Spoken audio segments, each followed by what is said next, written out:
جوزي طلباته اوامر، ومن اول رمضان بصراحه وهو بيطلبها مني. اول اسبوع في رمضان عدى كده واحنا بنتسحر بطاطس مقليه وفول وبيض وجبن والزبادي، وزي ما انتوا عارفين السحور العادي ده. بس جيت كده بعد اسبوع لقيته بيقول لي ايه، مش ناويه تعملي لنا بقى السحور بتاعنا سندوتشات برجر، سندوتشات شاورما، كبده، سجق، الحاجات الجميله بتاعتك دي.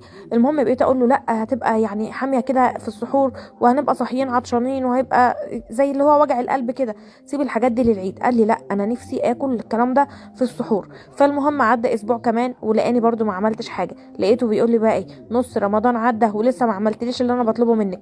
بصراحه خليت عندي دم كده، ورحت قايمه مطلعه كيس شاورما من اللي انا متبله في الفريزر، شاورمه لحمه، وقطعت بسرعه بسرعه فلفل وطماطم وبصل جوانح كده، وبعد كده بدات ان انا اسويها على البوتاجاز. ببقى شايله الشاورما متبله عندي في الفريزر، ودوت بيساعد كمان في تسويه اللحمه اكتر، لان الفريزر بيسوي الحاجه معانا.